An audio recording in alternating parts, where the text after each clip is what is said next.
Assalamualaikum warahmatullahi wabarakatuh. Saya dari kelompok 6 akan menjelaskan materi tentang filsafat cabang logika dan etika. Sebelum saya menjelaskan tentang materi, saya akan memperkenalkan anggota dari kelompok saya. Yang pertama ada Mar'atu Solihah, Nanda Rizky Arida Simedi, Ramawati Agustin, Rehan Sakifa, dan saya sendiri Prawiro Indro Bakti. Filsafat cabang logika. Dalam materi ini terdapat pengertian logika, sejarah perkembangan logika, jenis logika, fungsi logika, logika sebagai cabang filsafat, dan manfaat logika dalam perkembangan ilmu pengetahuan. Yang pertama, pengertian logika. Logika adalah istilah yang dibentuk dari kata logikos yang berasal dari kata benda logos. Kata logos berarti sesuatu yang diutarakan, pertimbangan akal atau pikiran, kata, percakapan, atau ungkapan lewat bahasa.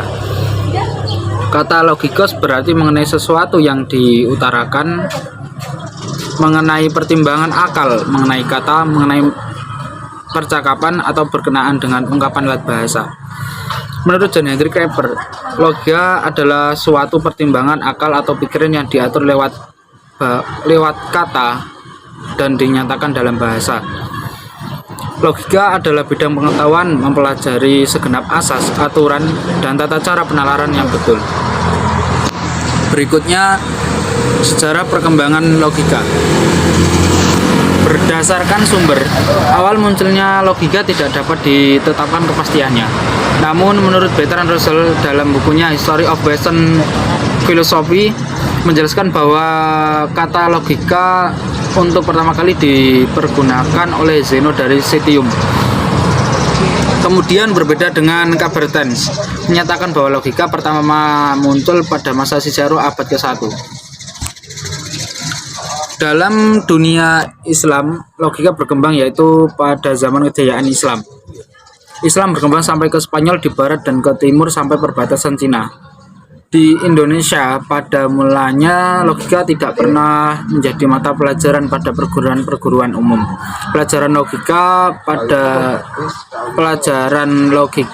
cuma dijumpai pada pesantren-pesantren Islam dan perguruan Islam dengan mempergunakan buku-buku berbahasa Arab. Sekarang logika di Indonesia sudah mulai berkembang sesuai perkembangan logika yang mendasarkan pada perkembangan ilmu pengetahuan. Selanjutnya adalah jenis logika. Dilihat dari kualitasnya, logika dapat dibedakan menjadi dua, yakni logika naturalis atau logika alamiah dan logika artifisialis. Yakni 1. Logika naturalis atau alamiah adalah kecakapan berlogika berdasarkan akal bawaan manusia.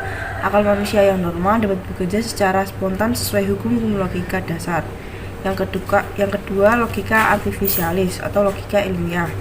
Logika ilmiah mempertajam pikiran serta akal budi.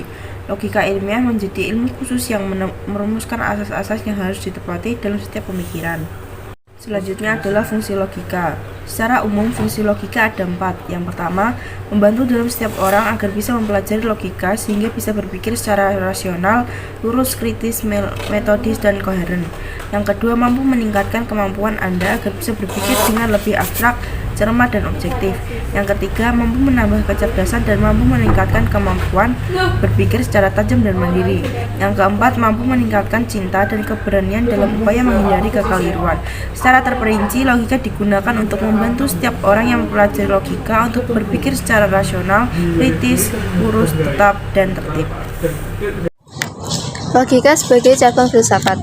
Hadiat Majid dan Kuswaindah dalam bukunya yang berjudul Mukhtar menyatakan bahwa logika merupakan cabang dari filsafat ilmu yang membicarakan masalah berpikir, yaitu mengikuti kaidah berpikir logis. Logika mempelajari masalah penalaran atau reasoning, dan tidak semua kegiatan berpikir itu adalah sebuah penalaran. Kegiatan penalaran dalam logika disebut juga dengan penalaran logis. Penalaran dianggap sebagai konsep kunci yang menjadi pembahasan dalam logika. Penalaran adalah suatu corak pemikiran khas yang dimiliki manusia untuk memecahkan suatu masalah. Manfaat logika dalam pengembangan ilmu pengetahuan. Menurut Aristoteles, logika adalah persiapan yang mendahului ilmu. Pembicaraan dan manfaat logika terus diperbincangkan dan terus memberikan manfaat selagi manusia masih menggunakan akal pikirannya. Berpikir merupakan suatu kegiatan untuk menemukan pengetahuan yang benar. apa yang disebut benar bagi setiap orang adalah tidak sama. Maka oleh sebab itu, kegiatan proses berpikir untuk menghasilkan pengetahuan yang benar itu pun berbeda-beda. Pengertian etika.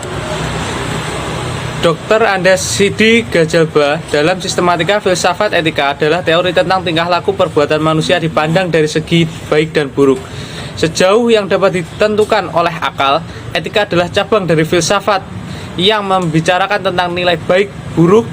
Etika disebut juga filsafat moral.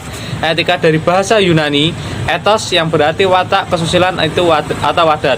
Sedangkan moral dari kata mores yang berarti cara hidup atau adat. Moral itu adalah ajaran sistem nilai baik buruk yang diterima sebagaimana adanya. Tetapi etika adalah kajian tentang moral yang bersifat kritis dan rasional. Selanjutnya, etika sebagai cabang filsafat. Etika filsafat termasuk salah satu cabang ilmu filsafat dan malah dikenal sebagai salah satu cabang filsafat yang paling tua. Etika filsafat merupakan ilmu, tetapi sebagai filsafat ia tidak merupakan suatu ilmu empiris. Artinya ilmu yang didasarkan pada fakta dalam pembicaranya tidak pernah meninggalkan fakta. Ilmu-ilmu itu bersifat empiris karena seluruhnya berlangsung dalam rangka empiris, pengalaman indrawi, yaitu apa yang dapat dilihat, didengar, dicium, dan dirasakan. Etika sebagai ciri khas filsafat. Etika filsafat merupakan ilmu penyelidikan bidang tingkah laku manusia, yaitu mengenai kewajiban manusia. Perbuatan baik dan buruk merupakan ilmu filsafat tentang perbuatan manusia. Banyak perbuatan manusia yang berkaitan dengan baik atau buruk, tetapi tidak semua perbuatan yang netral dari segi etikanya. Etika sebagai cabang filsafat sebenarnya yang membedakan manusia daripada Tuhan lainnya dan menempatkannya bila telah menjadi tertib pada derajat di atas mereka. Jenis etika. Dalam etika biasanya dibedakan antara etika deskriptif dan etika normatif. 1. Etika deskriptif. Etika deskriptif menguraikan dan menjelaskan kesadaran dan pengalaman moral secara deskriptif. 2. Etika normatif. Etika normatif dipandang sebagai suatu ilmu yang mengandalkan ukuran atau norma yang dapat dipakai untuk menilai perbuatan. Manusia dan etika. Secara umum, yang membedakan manusia dengan binatang adalah pada akalnya. Akal merupakan unsur pembeda, bukan unsur yang membuat manusia lebih unggul dengan makhluk lain.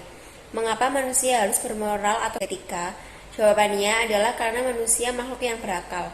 Segala perbuatan, tindakan, dan perkataan manusia harus dipertanggungjawabkan. Moral dan etika hanya dikenakan pada manusia yang akalnya berfungsi. Manusia yang mempunyai kesadaran atau kesadaran dalam hal ini tidak dalam arti medis tetapi psikologis, filosofis.